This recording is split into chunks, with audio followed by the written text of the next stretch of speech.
नमस्कार।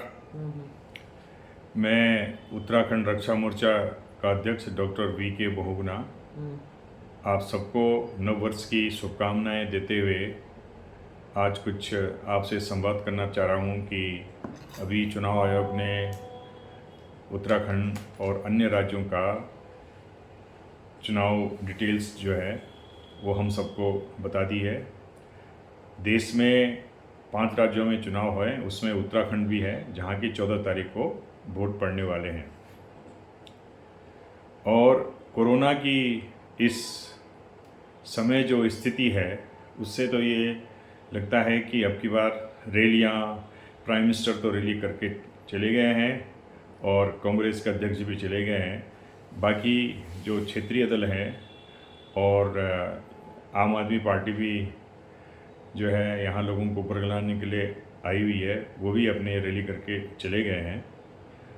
अब मैंने बहुत पहले ही ये कहा था कि आजकल देश में सोशल मीडिया इतना प्रबल हो गया है कि हमको जिस तरह से 1 महीने का समय या 25 दिन का समय जो मिलता है प्रचार का, उसमें धन का बहुत दुरुपयोग होता है और जो लोग मसल्स पावर और मनी पावर और शराब का जो दुरुपयोग करके जो वोट हासिल करते हैं, उनके लिहाज से तो हमको तो ये सोचना चाहिए कि प्रचार जो है केवल 7 से 10 दिन का होना चाहिए। तो इस कोरोना की त्रासदी में अगर ये हुआ है, शायद ये अच्छे के लिए हो रहा है, लेकिन हम ये कहना चाहते हैं कि उत्तराखंड की जनता को एक सशक्त क्षेत्रीय दल को आगे लाने की ज़रूरत है और उसके लिए उत्तराखंड रक्षा मोर्चा आगे आया हुआ है। और हम माताओं, बहनों, भाइयों और जो हमारे स्टूडेंट हैं, उन सबको साथ लेकर के हम एक दूरगामी नीति तय करने की सोच रहे हैं, जिससे कि एक सशक्त क्षेत्रीय दल जो नैतिकता के आधार पर उत्तराखंड की अस्मिता और संस्कृति को की जो हमारी धरोहर है, जो आज थ्रेटन हो गई है, उसको बहुत सारे खतरे हैं। कुशासन के कारण जो है हमको एक क्षेत्रीय दल की नितांत आवश्यकता है। राष्ट्रीय दल, भारत सरकार में बहुत सारे अच्छे काम हो रहे हैं, हमारा उसको पूर्ण समर्थन है। विघटनकारी तत्व देश में अभी बहुत सक्रिय हैं, उसके लिए भारत सरकार जो काम कर रही है, हमारा उसमें पूरा सहयोग रहेगा और हम उनका सपोर्ट करते हैं। किंतु हमने ये देखा है कि जो राष्ट्रीय पार्टी हैं वो छोटे छोटे राज्यों को के जो प्रशासनिक दृष्टिकोण है उनका जो अपनाना चाहिए, स्टेट स्पेसिफिक नीतियां जो अपनानी चाहिए, वो नहीं अपनाते हैं और वो ऐसी उनकी पॉलिसी होती है कि अपने किसी पिछुलग्गू को वहाँ बिठा करके उनमें घोड़े की चाबुक की तरह उनको इधर उधर करते रहो और जो हमारे जो जेन्युइन इश्यूज़ हैं वो टाले जाते रहे हैं। आज तक 21 साल के बाद उत्तराखंड बनने के बाद भी अभी तक हमारी पारिस्थितिक तंत्र, हमारा जो पलायन का है, हमारा जो विकास है, हमारी जो संस्कृति है, वो अभी उसी तरह से खतरे में है। और हमने एक 23 सूत्री कार्यक्रम तैयार किया है हमारी जनता के लिए, जिसमें कि हम उनसे ये समर्थन मांग रहे हैं कि आप हमको एक मौका दीजिए इस राज्य में उभरने का। हम अभी सरकार बनाने की स्थिति में तो नहीं रहेंगे, पर हम जहाँ पर भी हम खड़े करेंगे प्रत्याशी, वो एक नितांत गरीब लोग होंगे, नितांत बहुत ईमानदार होंगे और वो समाज सेवक होंगे जो कि समाज की सेवा करेंगे।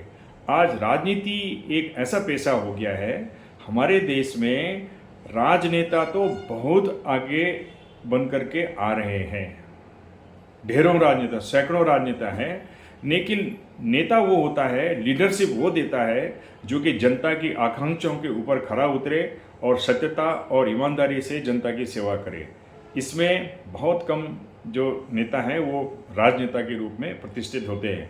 हमारे उत्तराखंड में नेताओं की बहुतायत हो गई है।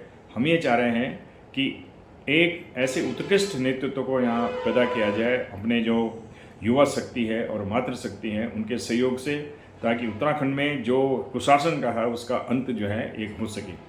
मैं 2-4 बातें अभी कहूँगा। सर्वप्रथम तो ये है कि जो हमारे उत्तराखंड में जो अभी जो भू आंदोलन का जो अभी एक भू कानून का जो आंदोलन हुआ है, उसमें हम लोगों ने भी उसमें पूरा समर्थन दिया था। उसके लिए इन्होंने एक समिति बनाई है। अब हम ये मांग कर रहे हैं कि आप हिमाचल की तर्ज पे उस भू कानून को बनाइए। उसमें कोई समिति बिठाने की कोई ज़रूरत ही नहीं है। आपने तो 1.5 लाख हेक्टर ज़मीन जो है लोगों को बांट दी है, फिर 250 स्क्वायर मीटर से 500 स्क्वायर मीटर कर दिया है। पहाड़ों में बद्रीनाथ तक जो है भारी लोग जो है जमावड़ा लगा रहे हैं। आपको ये पता नहीं है कि हमारे जो बॉर्डर एरिया हैं उसमें चीन और नेपाल के तरफ जो है भारी लोग जो है बस रहे हैं, और धीरे धीरे उत्तराखंड के जो लोग हैं, चूँकि उनको अपने स्थानीय जगहों पे न तो रोज़गार सुलभ है, न हमारे जो प्राकृतिक संसाधन हैं उनके ऊपर ना समुचित रोजगार की व्यवस्था है, वो पलायन कर रहे हैं। और पलायन के दो पहलू हैं। एक तो पलायन का पहलू है कि अगर आप अच्छे पढ़े लिखे हैं और अच्छी प्रगति करना चाहते हैं तो आप निश्चय ही अपने जगह से बाहर आएंगे, जैसे कि हर एक समाज में ये होता है। लेकिन हमारे यहाँ जो है छोटी मोटी नौकरी 10,000, 6,000, 7,000 के लिए भी लोग बाहर जा रहे हैं। तो उस पलायन के कारण जो है हमारी जो सांस्कृतिक विरासत है वो खतरे में पड़ रही है। और अभी मुझे ये खबर मिलती रहती है कि 55 लव जिहाद के मामले हो गए। ये तो सर को चकराने वाला है। भाई ये क्या हो रहा है? यहाँ की प्रशासनिक तंत्र कैसे ये सब काम में ढिलाई बरता है, कोई एक्शन नहीं हो रहा है। हम पूरे भारत के संविधान के अनुसार पूरी धर्मनिरपेक्षता के ऊपर पूरा विश्वास रखते हैं, लेकिन इसका मतलब ये नहीं है कि आप आकर के यहाँ के डेमोग्रेटिक और जनसंख्या के पैटर्न को चेंज करें। एक सबसे बड़ी ये अस्मिता की बात है जो हमारे लोगों को सोचनी है लंबे समय के लिए, ताकि इसको कैसे टैकल किया जाए। दूसरा जो इशू अभी बहुत प्रोमिनेंट ढंग से कोई भी राजनीतिक जो राष्ट्रीय पार्टियां ये कभी नहीं उठाएंगी, क्योंकि इनकी नीतिगत जो है वो एक राष्ट्रीय परिप्रेक्ष्य में देखते हैं। और उससे हमारे जो छोटे राज्यों के जो दृष्टिकोण हैं, जनता के जो आशाएं हैं, वो उन पे कभी पूरी नहीं होती। परिसीमन का एक ऐसा हम भारतीय संविधान में है कि इसको परिसीमन को एक पॉपुलेशन ग्रोथ से जोड़ा गया है। और आज के डेट में जबकि भारत की जनसंख्या 139 करोड़ के आसपास पहुंच गई है, जो राज्य पॉपुलेशन बढ़ाने में आगे हैं उनकी सीटें बढ़ने वाली हैं। और यही हाल उत्तराखंड में हमारी जो अगर हमने इसको भौगोलिक और क्षेत्रीय आधार पर नहीं किया तो उत्तराखंड में पहाड़ों की जो अस्मिता है वो खतरे में हो जाएगी और हमको सीटें बहुत कम मिलेंगी। तो इस तरह से ये मैं अभी आपको 2 ही इशू मैं बता रहा हूँ। और तीसरा इशू ये है कि यहाँ पे जो अदर बैकवर्ड क्लासेस का जो संवैधानिक जो प्राविधान है, उसमें हमारे पहाड़ों में जो सोशियो इकोनॉमिक लाइफ है लोगों की, उसके अनुसार वो पूर्ण रूप से उसमें वो उसके काबिल है, उसमें आते हैं।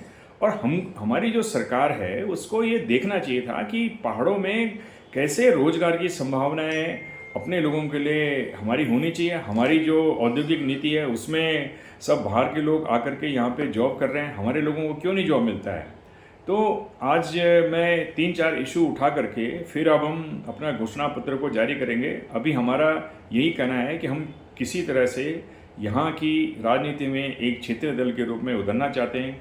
जहाँ तक मेरा प्रश्न है, मेरी कोई अभी इतनी बड़ी राजनीतिक महत्वाकांक्षा नहीं है। हम तो अपने लोगों को जगाने के लिए जो है यहाँ पर लोगों के आह्वान में शामिल हुए हैं। और मैं आशा करता हूँ कि आप लोग उत्तराखंड रक्षा मोर्चा में शामिल होइए बड़ी संख्या में, और राष्ट्रीय हितों के लिए हम भारत सरकार का तो समर्थन करेंगे, लेकिन अपने राष्ट्र के, अपने राज्य के हित के लिए हम जी जान से एक क्षेत्रीय दल आगे बढ़ाने की कोशिश करेंगे, क्योंकि राष्ट्र भी तभी होगा जब हमारा राज्य जो है स्ट्रांग होगा।